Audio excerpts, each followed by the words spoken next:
So in the last lectures हम लोग ने प्रॉपर्टीज से किया था, एक बार रिवाइज करेंगे because this properties are really important and I just want to add one of the property into it. कौन कौन सी प्रॉपर्टी की थी? तो हम लोग ने देखा था if there is n times r of five it is same as n phi r। Similarly phi of r raised to n is same as phi of r whole raised to n. It is actually using a group idea and an induction, so it is really trivial one. First जो था बहुत trivial था। यहाँ पे second के अंदर I want to add something. What I want to add, question सही है, सब चीज़ें सही है, लेकिन I just want to add a similar question for all of you. Okay, यहाँ पे हमने प्रूव क्या किया था?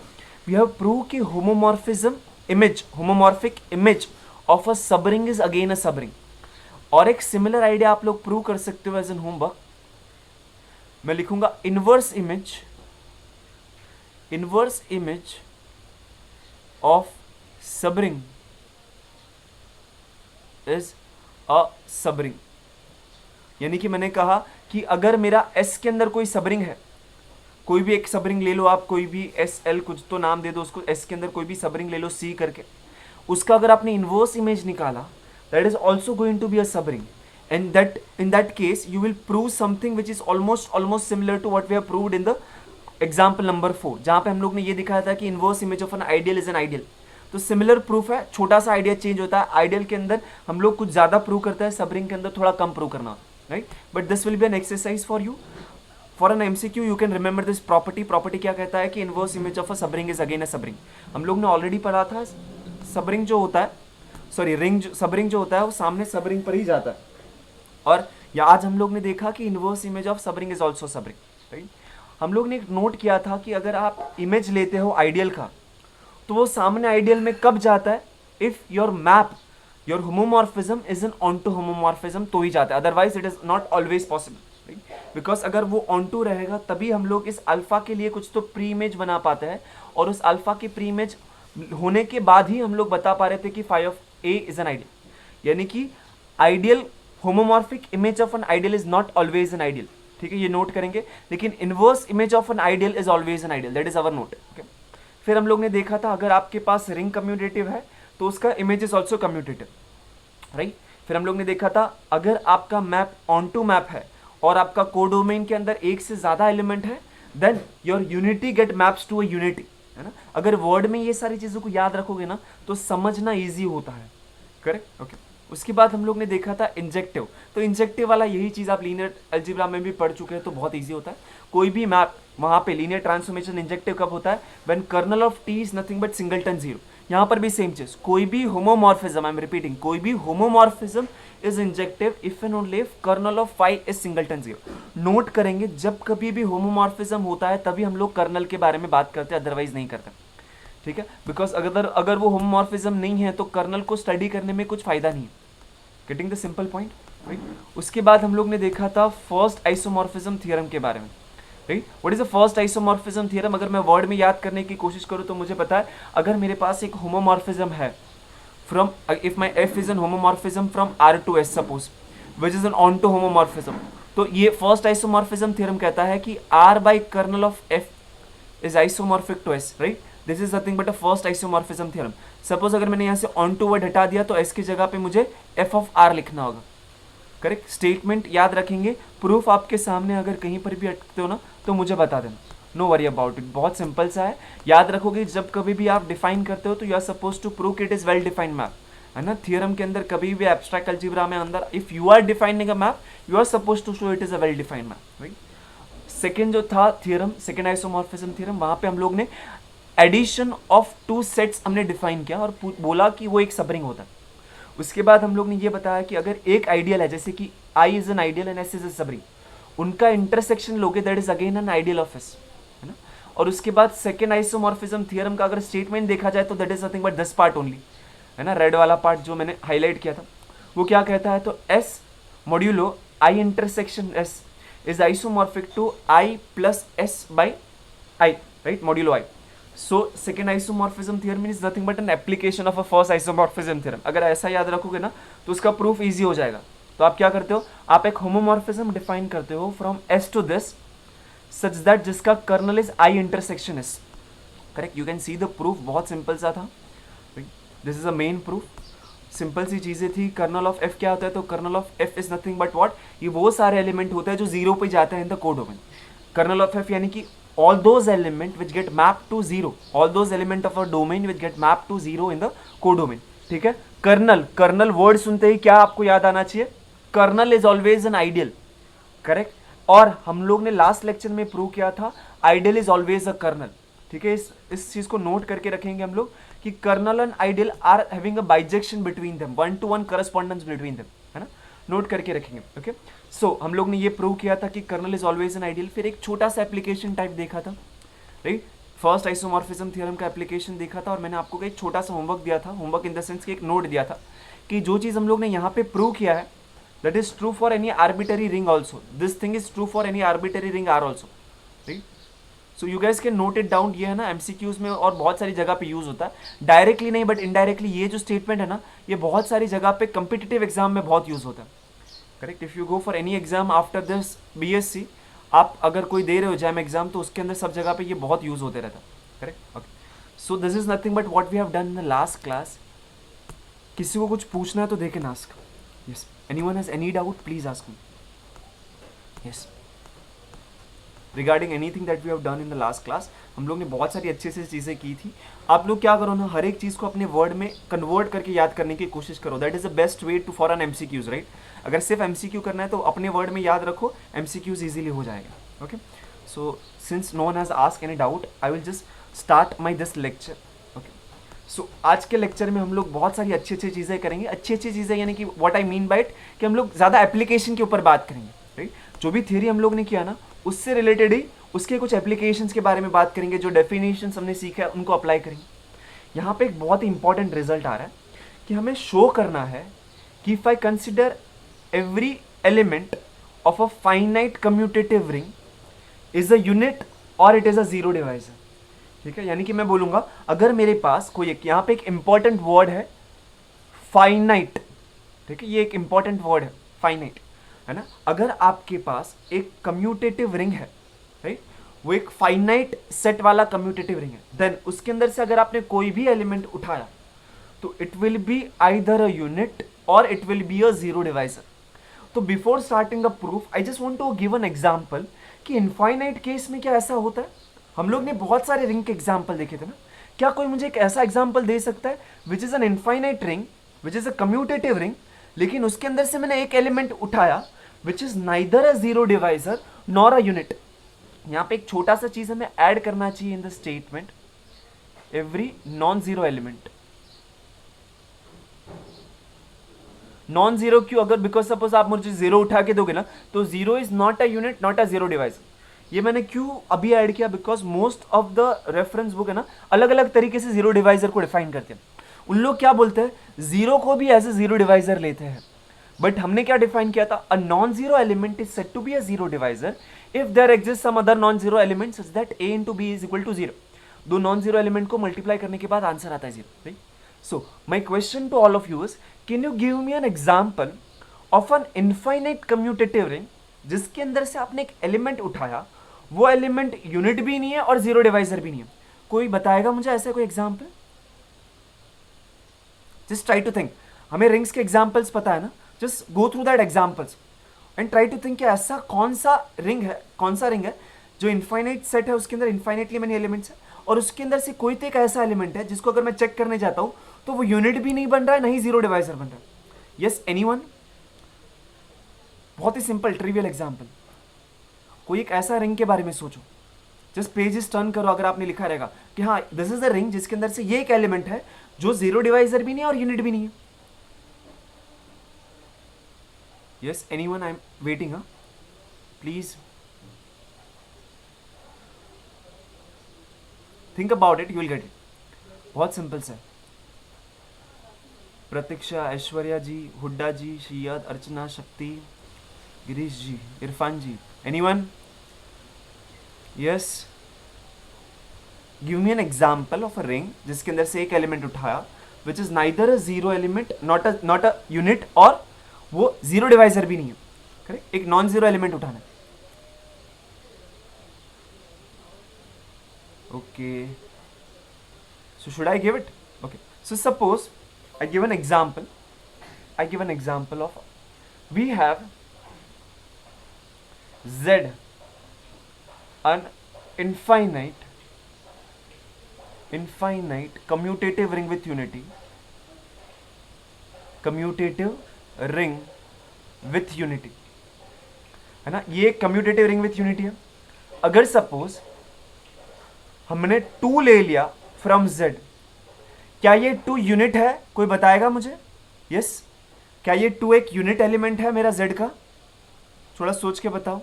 यूनिट का मतलब क्या होता है कि उसका मल्टीप्लिकेटिव इनवर्स होना चाहिए। क्या 2 का मल्टीप्लिकेटिव इनवर्स z के अंदर है? नो इसका मल्टीप्लिकेटिव इनवर्स नहीं है, यानी कि मुझे पता चला कि it is not a unit. क्या ये जीरो डिवाइजर है? क्या आप 2 को किसी और इंटीजर से मल्टीप्लाई करोगे आंसर जीरो आ जाएगा? कोई एक नॉन जीरो नंबर है, जीरो से मल्टीप्लाई करने से तो आता ही है, लेकिन नॉन जीरो एलिमेंट से मल्टीप्लाई करोगे आंसर जीरो आ सकता है क्या? नहीं। इसका मतलब क्या हुआ कि 2 विच is neither a unit nor zero divisor, है ना। तो मुझे पता चला कि ये जो प्रॉपर्टी है कि कम्यूटेटिव रिंग विथ यूनिटी या फिर सिर्फ कम्यूटेटिव रिंग लिया जाए तो उसके अंदर जब फाइनाइट होता है तभी ये प्रॉपर्टी ट्रू है। तो विल जस्ट प्रूव इट, बहुत सिंपल सा, correct. So just prove that theorem now. ये चीज को नोट करके रखो, this properties are use in various competitive exams. Okay, so property के हिसाब से मुझे क्या लेना है? Finite commutative ring. Okay, let R be any finite commutative ring.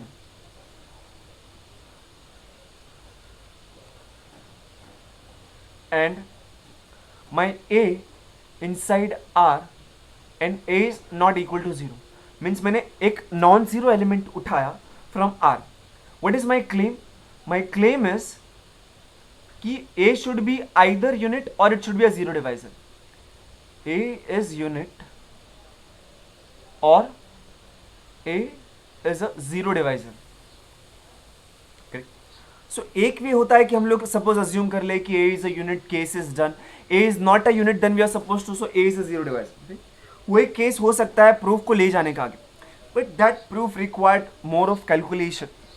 We will see a proof which require less calculation and more accuracy, correct. तो हम लोग कुछ एक प्रूफ कंस्ट्रक्ट करेंगे जिससे हमारा जो आंसर है ना वो बहुत क्विकली आ जाएगा। मेरे पास अभी मुझे पता क्या है कि my R is a finite set, correct. मैं क्या करूंगा, हम लोग ने पढ़ा है कॉन्सेप्ट ऑफ एन होमोमॉर्फिज्म, हम लोग को पता है होमोमॉर्फिज्म के बारे में, हम लोग को पता है कर्नल के बारे में, हमने प्रॉपर्टीज पढ़ा था कि कोई एक होमोमॉर्फिज्म 1-1 कब होता है, हमने वो प्रॉपर्टी पढ़ा था ना। We are going to use that property now. Okay, so मैं क्या करता हूं, एक मैप डिफाइन करता हूं। We define a map phi a from R to R defined by, ये मैप क्या करता है, आर के अंदर से इनपुट लेता है और आउटपुट कैसे निकालता है, तो उसको ए के साथ सिर्फ मल्टीप्लाई करता है और कुछ नहीं करता। सो अगर मैंने फाई ए ऑफ आर ढूंढने की कोशिश की तो it is same as A times R. ठीक है, तो ये सिंपल सा मैप है। तो आपका पहला काम होगा to show that this map, अच्छा इसको होमोमॉर्फिज्म बताने की जरूरत नहीं है, but you guys can check, actually we don't required it to be an homomorphism, फर्क नहीं पड़ेगा। हमें पता है कि ये जो मैप है ये एक अच्छा वेल डिफाइंड मैप है, करेक्ट। यू कैन चेक कि अगर मैंने एक इनपुट डाला तो 2 आउटपुट नहीं मिल सकते, so it is a well defined map.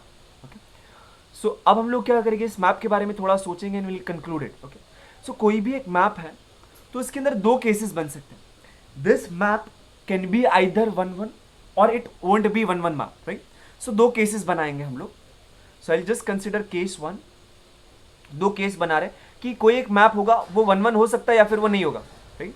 So case 1, if my phi A is an 1-1 map, वो 1-1 होगा तो क्या होता है देखते हैं, अगर वो 1-1 नहीं होगा तो क्या होगा देखते हैं। सो अगर ये 1-1 मैप है, okay? अगर कोई एक 1-1 मैप है from A to B and I know that's for A to A, चलो ए टू ए बिकॉज हमारा ये दिस इज अ 1-1 मैप, तो क्या ये मैप एक ऑन टू मैप भी होगा? थोड़ा सोच के बताओ, right. You can see it like this, suppose मेरे पास ये ए है, ये ए है, यहां से एक मैप जा रहा है एफ, तो किस तरीके से जा रहा है, सपोज इस तरीके से जा रहा है। सपोज 4 एलिमेंट यहां पे है और 4 एलिमेंट कुछ यहां पे है। अगर कोई एक 1-1 मैप है तो क्या ये एक ऑन टू मैप भी होगा? थोड़ा सोच के बताओ। Since the both the sets are same, यहाँ पे कुछ भी ऐसा नहीं बचेगा जो रह जा रहा है। ऑन टू कब रहता है कि यहाँ पे कुछ तो बच जाता है जिसके लिए कुछ भी प्री इमेज नहीं है। Since my both the sets are same and my map is one one map, उसका मतलब कि यहाँ पे जितने एलिमेंट यहाँ पे मैप हो रहा है, उसका मतलब मेरे कोडोमेन के अंदर कुछ भी बचने वाला नहीं है। Everything will get used inside my codomain. Hence, whenever the two sets has a same cardinality and the map between them is a one-one map, that map becomes an onto map also. Okay, तो मैं use कर रहा हूं if my phi A is a one-one map and my domain is same as codomain and my domain is equal to codomain is equal to the set R, a finite set implies, इसका मतलब हो रहा है कि मेरा phi A जो है is an onto map. Okay, यहां पे क्वेश्चन के अंदर शायद से हम लोग ने एक चीज को मिस किया, अ कम्यूटेटिव रिंग विथ यूनिटी होगा तभी हम लोग यूनिट के बारे में बात करेंगे ना। हमने पहले भी नोट किया था कि यूनिट वर्ड यूज कर रहा है, that means that ring should have a unity, a commutative ring with unity. So ये एक वर्ड मिस हो गया था, yes. So commutative ring with unity यानी कि मुझे पता है कि इसके अंदर यूनिटी है। Okay, so onto map का मतलब क्या होता है, अगर मैंने यहां से कोई भी एलिमेंट उठाया तो उसके लिए कुछ ना कुछ तो प्री इमेज होगा यहाँ पे, correct. So for one R the unity inside my codomain, for this there should exist some element inside my domain, suppose it is some B inside my domain, such that अगर मैंने phi A of B किया, my answer will be same as one R, correct. Okay, phi A of B क्या होता है, by definition it is nothing but A B is same as one are.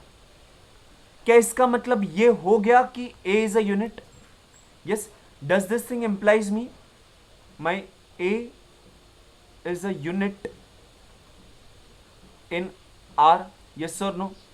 हाँ, यहां पे मैंने क्या prove कर दिया कि मेरा ए जो है ओके अच्छा, पहले वाला नो है, मुझे लगा अभी नो बोला, साजिया अंसारी जी। ओके, लेकिन अभी मेरा क्वेश्चन ये है, क्या यहां से मैं ये कंक्लूड कर सकता हूं कि मेरा A is a unit element?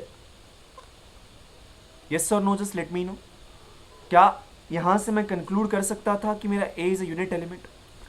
मैंने बोला कि ए इंटू बी मुझे वन आर मिल रहा है, that means my B is a inverse of A. अगर किसी भी एलिमेंट का इनवर्स एग्जिस्ट करता है, that means what, that means कि वो एक यूनिट एलिमेंट है, करेक्ट। ओके, सो मुझे पता चला जब मेरा मैप वन वन होता है तब वो ए जो है वो यूनिट एलिमेंट है। तो ट्रिवियल सी बात है, अगर मैं केस 2 के बारे में सोचूंगा तब वो यूनिट नहीं होगा, तब वो जीरो डिवाइजर होगा, right. So case 2, if my phi A is not a one one map, अगर वो वन वन मैप नहीं है, वन वन का मतलब क्या होता है, वन वन का मतलब होता है कि दो अलग अलग पॉइंट दो अलग अलग जगह पे जाता है। यानी कि whenever I have x not equal to y, then my f of x must not be equal to my f of y, correct? This is nothing but a definition of one one. इसी तरीके से हम define करते हैं ना, one one का मतलब यही होता है। एक्चुअली वन वन में हम लोग प्रूव करते हैं ना, तब हम लोग कॉन्ट्रा पॉजिटिव प्रूव करते हैं, मतलब कि f of x equal to f of y implies x equal to y।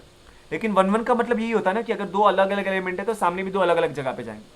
But यहां पे मैं बोल रहा हूं कि it is not a one one map. उसका मतलब there exist some element x and y inside my domain such that my x is not equal to y, but my f of x is same as, f की जगह पे हमारे पास phi है in this case, so it is phi a of x is equal to phi a of phi, correct. क्या ये सबको समझा? मैंने क्या किया, मैंने क्या बोला कि अगर वन वन होता है तो ये कंडीशन ट्रू है, लेकिन अगर वन वन नहीं है उसका मतलब कि कोई तो दो एलिमेंट हो गए जो सेम जगह पे जाते हैं। There exist two distinct element which are getting mapped to the same point, है ना। ओके, सो इसका हम लोग यूज करेंगे। I know my X is not equal to Y, और मुझे ये चीज पता है। So I will just go with this. तो इससे मुझे क्या पता चल रहा है, this means my A X is same as A Y. I just subtract both the side by ay, so my ax minus ay is equal to 0. Okay, सो अब मैं क्या कर रहा हूँ, दोनों साइड से मैं ए को कॉमन ले लूंगा. We can do it right by the properties of the ring. We know that we can take this common, अगर बीच में माइनस है तो भी. So this is equal to 0. Now यहां से क्या मैं कंक्लूड कर सकता हूं कि मेरा ए जीरो डिवाइजर है? I can conclude if this x minus y is not equal to 0. Because हम लोग कब बोलते हैं कि a इज zero divisor? If my a is not equal to 0 and there exist some b not equal to 0 such that my a into B is equal to 0, है ना? अगर ऐसा होता है तो हम लोग कहते थे कि a and b are zero divisors. यहां पर मुझे मिल गया a into something is equal to 0, but I need to show that something must not be equal to 0. Now, since my x is not equal to y, implies me my x minus y is also not equal to 0. Correct? उसका मतलब क्या हो गया? इसका मतलब मैंने a is a non zero element जिसको मैंने और एक नॉन जीरो एलिमेंट से मल्टीप्लाई किया, लेकिन आंसर आ रहा है 0. That means my a is a zero divisor. ठीक है, मेरा a जो है वो एक जीरो डिवाइजर बन गया. तो हमने क्या लिया, हम लोग ने एक मैप डिफाइन किया, फिर सोचा कि ये मैप के लिए दो केसेस बन सकते हैं कि वो map either it could be 1-1 map or it could be a many to one map. जो वो 1-1 मैप नहीं होता है उससे मैनी टू वन होना पड़ेगा, right? So that is not a 1-1 मैप. मैनी टू वन का मतलब यही होता है कि एक से ज्यादा एलिमेंट एक जगह पे जाता है, right? There exist two distinct element which are getting map to the same point inside my codomain. तो हमने दो अलग अलग केसेस लिए. Whenever we had it is a 1-1 map, we found कि जो भी एलिमेंट हम लोग ने लिया था फाई ए के अंदर, जो ए लिया था वो एक यूनिट एलिमेंट बन जा रहा है, और जब वो 1-1 नहीं था हमें पता चला कि वो एक जीरो डिवाइजर बन जा रहा है. Correct? So what we have learn in this theorem is कि अगर आपने कोई भी नॉन जीरो एलिमेंट लिया inside a finite commutative ring with unity, then it that non zero element will be either a unit. अगर वो unit नहीं है तो उसको जबरदस्ती जीरो डिवाइजर बनना पड़ेगा, उसके पास कोई और चॉइस नहीं है. जैसे कि हम लोग ने यहाँ पे देखा, अगर आपने infinite commutative ring with unity लिया, देन उसके अंदर ऐसे एलिमेंट्स एग्जिस्ट करते हैं, नॉन जीरो एलिमेंट एग्जिस्ट करते हैं, जिसको अगर आपने उठा के चेक किया तो that will not be a unit also and that will not be also zero divisor भी नहीं हो गया, है ना? सो उसके अंदर ऐसा पॉसिबल नहीं है कि यूनिटी होगा या फिर जीरो डिवाइजर होगा. नहीं, इट इज पॉसिबल कि एक एलिमेंट उठाया जो यूनिट भी नहीं है और जीरो डिवाइजर भी नहीं है. लेकिन inside finite commutative ring every non zero element is either a unit or a zero divisor. ठीक है, तो ये जो हम लोग ने थियरम टाइप किया है ना, ये जो रिजल्ट किया, उसका एक छोटा सा एप्लीकेशन होगा. क्या होगा? तो एप्लीकेशन के अंदर I just right corollary of the above result is what my Zn. अच्छा, मैं अच्छे से लिखता हूं, उसी फॉर्मेट में लिखता हूं. Every non zero element,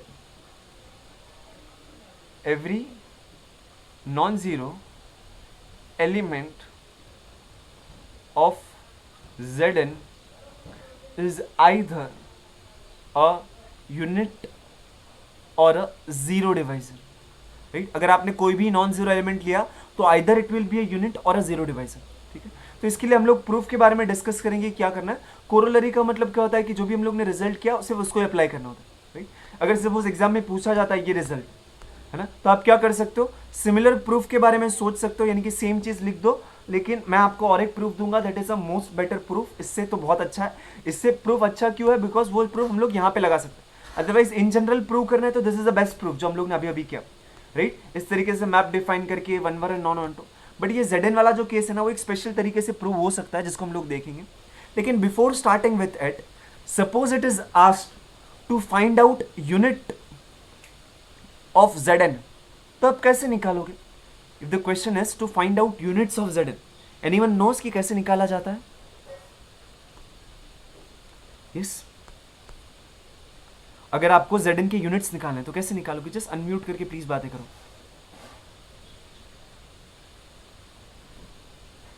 yes, I am waiting. Units of Zn क्या होता है? तो Zn is nothing but a commutative ring जिसके अंदर modulo additive modulo n and multiplicative modulo n is nothing but an operation. Units का मतलब ऐसे element जिनका मल्टीप्लिकेटिव इनवर्स होता है. राइट? Zn के अंदर एलिमेंट्स क्या है? तो 0 बार से लेके n-1 बार तक. right? तो उसके अगर यूनिट्स निकालना है तो ऐसे एलिमेंट जिनका मल्टीप्लिकेटिव इनवर्स है, तो कैसे निकाला जाता है? Please let me know.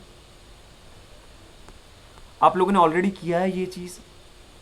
क्या करते थे आप लोग? तो you guys use to find out U N.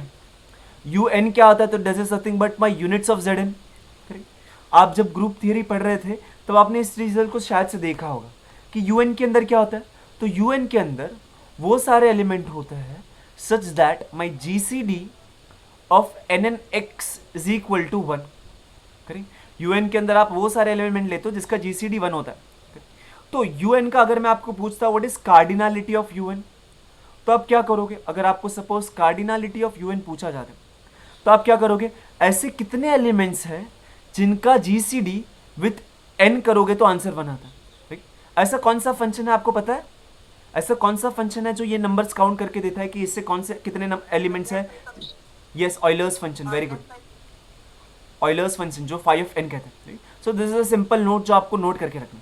मतलब कि अगर क्वेश्चन आता है कि हाँ how many units are there inside Z N, तो आप क्या करोगे? सीधा phi of N find out करोगे। जो भी होगा दैट इज नथिंग बट कितने नंबर्स ऑफ यूनिट। अगर सपोज क्वेश्चन के अंदर ये पूछा जाता है कि कितने जीरो डिवाइजर है इनसाइड जेड एन, है ना? सो मैंने क्या नोट दे रहा हूं आपको? I am just giving you a note.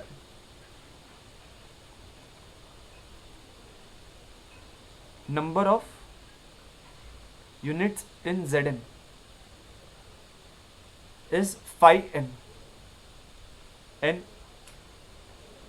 number of zero divisors in Zn। क्या कोई मुझे ये बताएगा कि हमने जो अभी थियरम किया उसको अप्लाई करके, देखो यूनिट्स फाइंड आउट करना इज इजी, हम लोग ने फाइंड कर दिया, लेकिन उसके अंदर कितने जीरो डिवाइजर्स है ये कैसे फाइंड आउट करेंगे? अभी हम लोग ने जो थियरम किया ना उसका यूज करना होगा। तो हमें पता है कि n में से Zn are nothing but unit, phi of n are nothing but units, तो बाकी बचे जो हो गए that will be zero divisors. Yes sir no? Because हमें पता है कि उसके अंदर से कोई भी एलिमेंट उठाओगे that will be either unit or a zero divisor except zero element, है ना? तो इस चीज का थोड़ा यूज करके कोई मुझे बताएगा क्या कि उसके अंदर अब कितने जीरो डिवाइजर्स हो गए? Yes, anyone?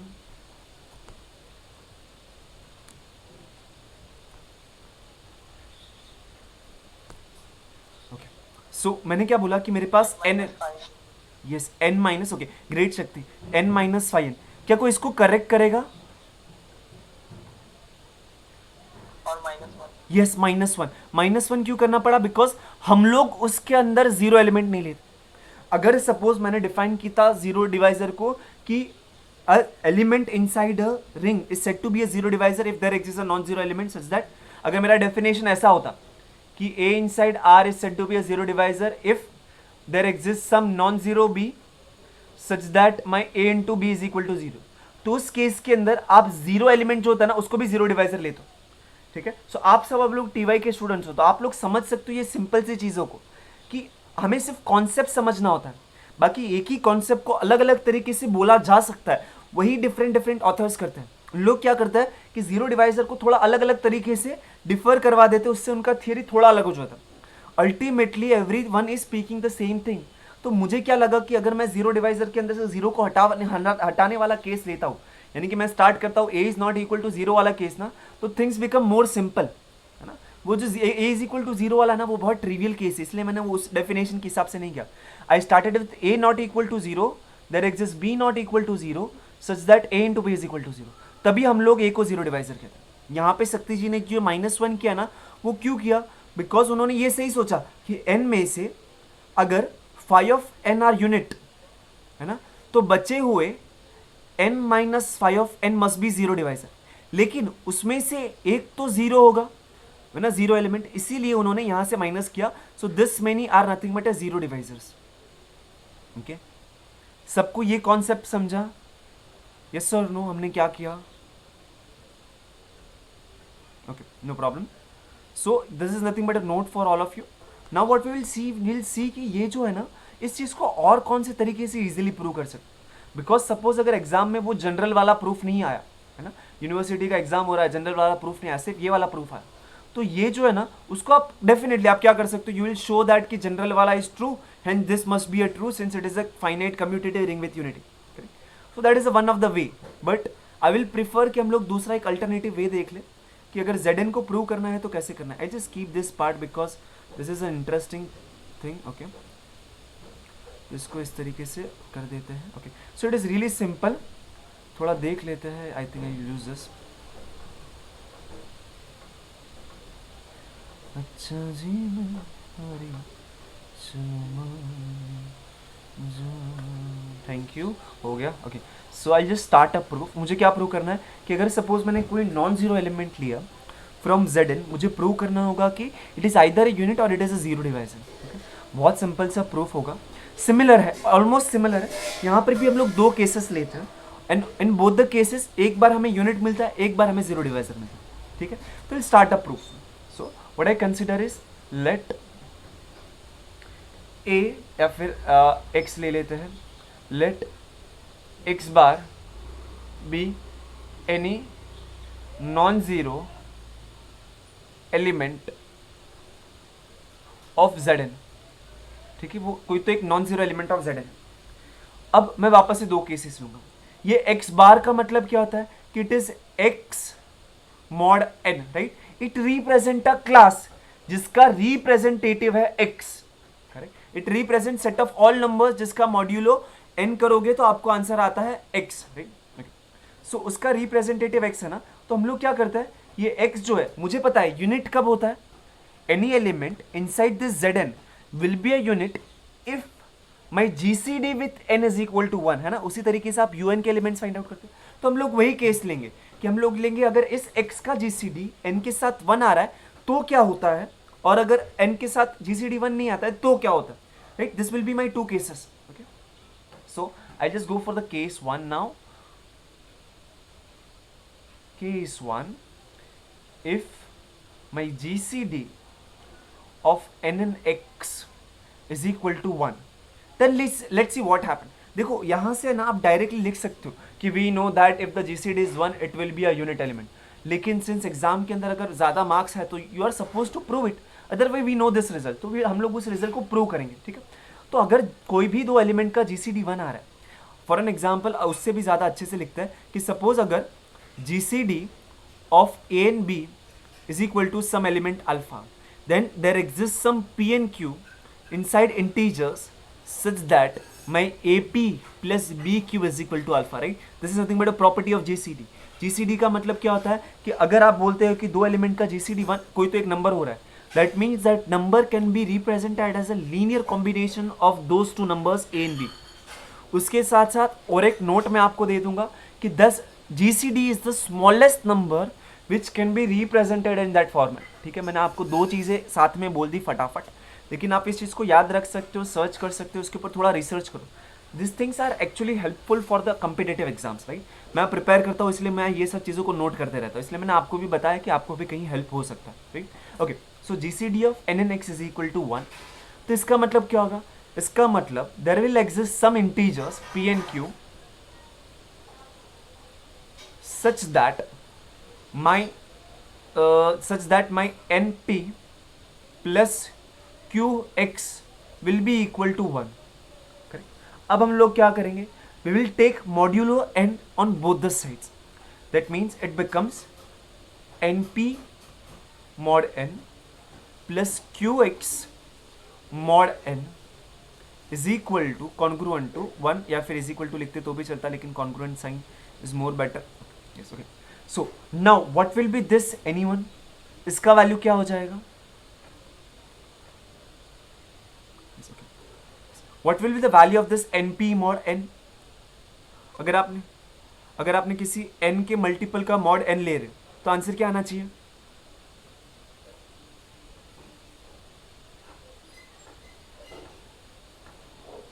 Zero. Great. So that means कि मुझे पता चला my first term is zero mod n plus QX mod n is equal to congruent to 1 mod n, right. इसका मतलब क्या हो गया, this means my QX mod n is congruent to 1 mod n. अब मॉड n मुझे नहीं लिखना है, I want to write in terms of a bar, so write it is QX bar is congruent to 1 bar. अभी मुझे पता है ये जो बार है, ये जो मॉड है, दोनों के ऊपर स्प्लिट होता है ना, so that means my Q bar into X bar is congruent to 1 bar. सो क्या इसका मतलब ये हुआ क्या मेरा X bar is an unit element, क्या इधर से मैं कंक्लूड कर सकता हूं ऑफ जेड एन, यस और नो? हाँ, इसका मतलब हो गया ना कि मेरा एक्स जो है दैट इज इन, ये शक्ति कुछ डाउट है? ओके ओके, बट मेरा एक्स जो है वो यूनिट हो गया ना, बिकॉज मुझे क्या मिला, there exist some P such that मेरा Q bar into X bar is nothing but one bar, है ना, मतलब कि उसका मल्टीप्लिकेटिव इनवर्स एग्जिस्ट कर दिया, इसलिए मेरा X bar is a unit. So ये जो हम लोग ने किया ना, this is nothing but a proof to show that अगर जीसीडी वन है then it is a unit, है ना. तो ये प्रूफ हमने यहाँ पे कर दिया. एक्चुअली ये ग्रुप का पार्ट है but still it is okay. तो अभी हम लोग केस 2 देखेंगे. If my GCD of two numbers n and x is equal to some other number d where my d is not equal to 1, है ना, मतलब कि 1 को छोड़ के सपोज अगर कोई और नंबर मेरा जीसीडी बनता है तो क्या होगा मुझे ये सोचना होगा. Means my d is some number which is not equal to 1 but it is gcd of both n and x.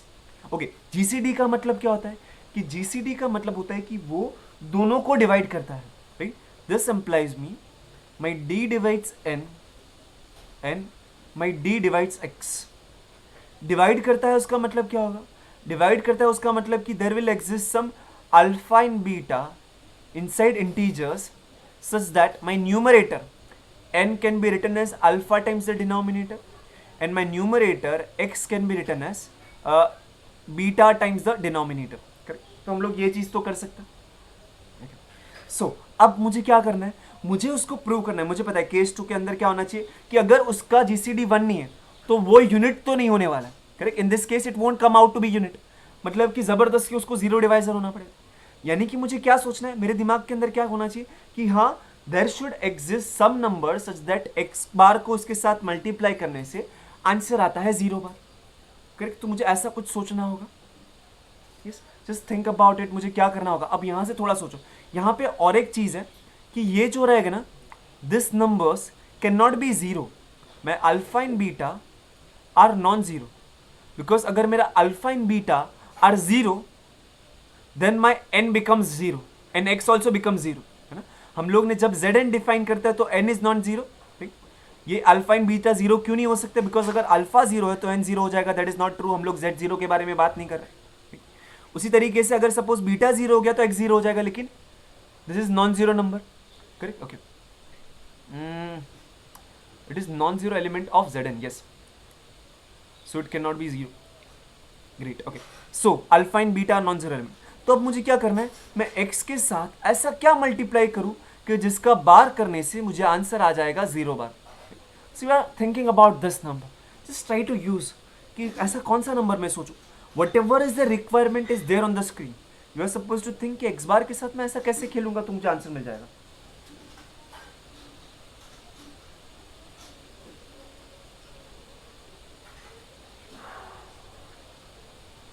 Yes, anyone guess करो थोड़ा कि मैंने वो क्वेश्चन मार्क की जगह पे ऐसा क्या रखूंगा तो मेरा काम हो जाएगा. You know that your X is same as beta times D and your N is same as alpha times D, right. Okay, no one guessed it, no problem ji. X bar के एन बार? प्रतीक्षा जी देखो, N बार अगर लूंगा तो N बार itself है zero ना प्रतीक्षा जी. I don't want a zero element over there. Okay. n बार करने पे जरूरत है. n is non zero element. यहां पे मैंने क्या बोला था, n is non zero element, that is true. लेकिन अगर मैंने n बार किया तो that means what, it is modulo n. Okay, तो मैं क्या आप लोगों से रिक्वेस्ट क्या करता हूं पता है कि यू गाइस जस्ट ट्राई कि सपोज अगर मैंने यहां पे अल्फा लेके देखा तो थोड़ा सोचो. अगर अल्फा लेके देखा then you use the value of X, X की जगह पे ये रख के देखो and just try to play with it. क्या आपको 0 बार मिल रहा है कि नहीं? ठीक है प्रतीक्षा जी, थोड़ा ट्राई करो. अल्फा की जगह अल्फा रख के देखो and just try to use the definition of X bar. Let's see आपको मिलता है कि नहीं. आई एम रिक्वेस्टिंग एवरीवन कि सपोज उसकी जगह पे मैंने अल्फा रख के देखा तो क्या हो रहा है, यानी कि you are suppose to consider X time alpha. ठीक है, इसको थोड़ा सिंप्लीफाई करते जाओ, फिर मॉड एन लेके देखो. Are you getting some non zero element या फिर जीरो मिल रहा है?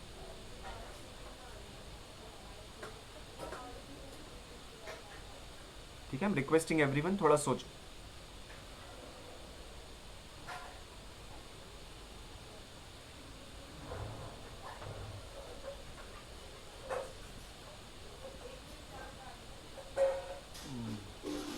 If you get the answer just let me know, yes sir it is coming out to be 0 bar. क्या करना है, तो अल्फा रखना है, एक्स की जगह पे उसका वैल्यू रखना है, फिर you can use the commutativity, है ना, कम्यूटेटिविटी का यूज करके फिर एन के डेफिनेशन को यूज करो, फिर मॉड एन लोगे तो you should get the answer as 0 bar, ऐसा मुझे लग रहा है, जस्ट राइट।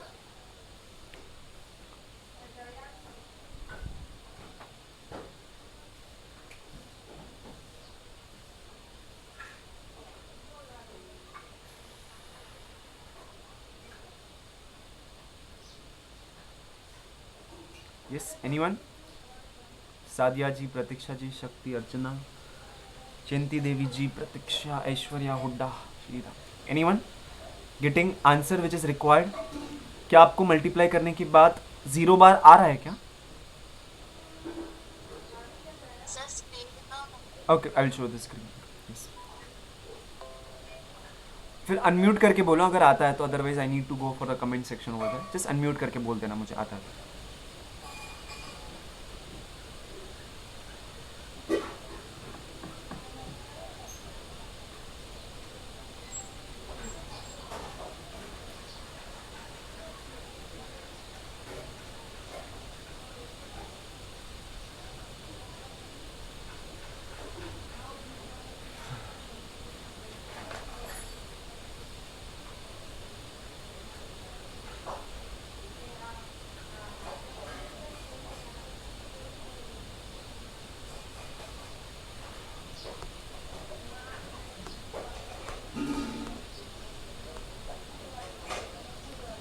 कुछ भी नहीं।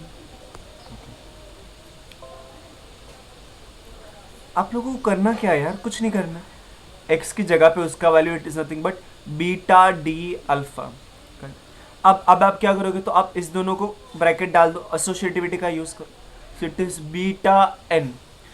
you know that your x alpha is same as this, taking modulo n, it is x alpha mod n is congruent to, अगर आपने इसको mod n ले लिया तो it is same as 0, that means your x bar times alpha bar is equal to 0 bar।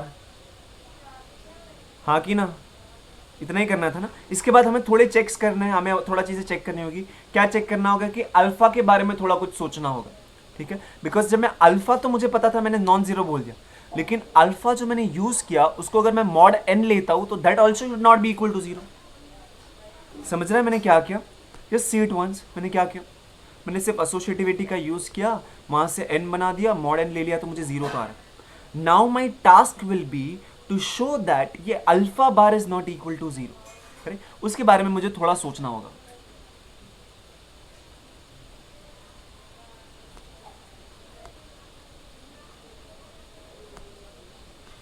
लेकिन जो मैंने लिखा वो समझा क्या आप लोगों को? अभी मैंने स्क्रीन पे जो लिखा, ओके ग्रेट। सो अब हम लोग क्या करेंगे ना, अब सोचेंगे कि alpha bar is not equal to 0 वो क्यों हो रहा है, ठीक है। तो हम लोग ने जो भी चीजें ऊपर लिखी है ना, वो सारी चीजें मिलके हमें इंप्लाई करवाएंगी कि alpha is not equal to 0, ठीक है। वो अल्फा वाला प्रॉपर्टीज मैंने यहां से हटा दे रहा हूं। Now I need to show that my alpha bar is not equal to 0।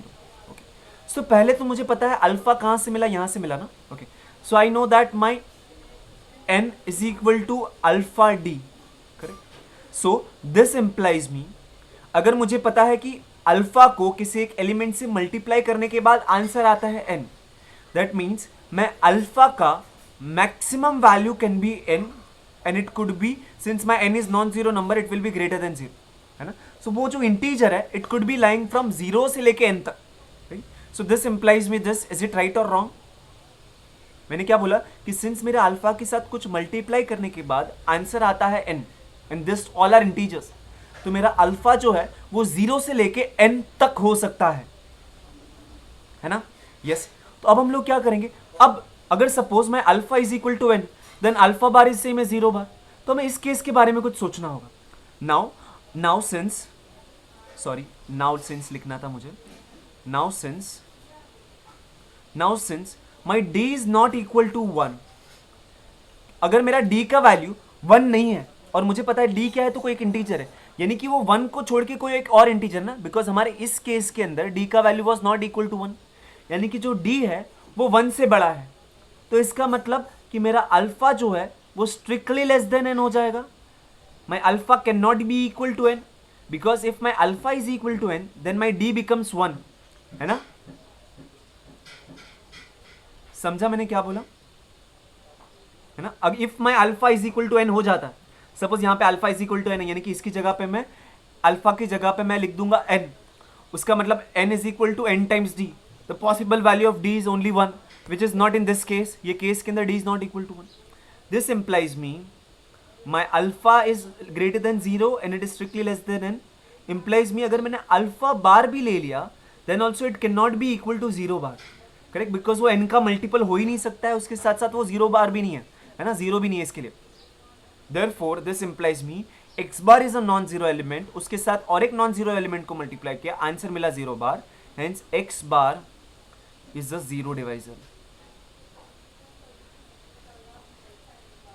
ठीक है, यस, गेटिंग द पॉइंट.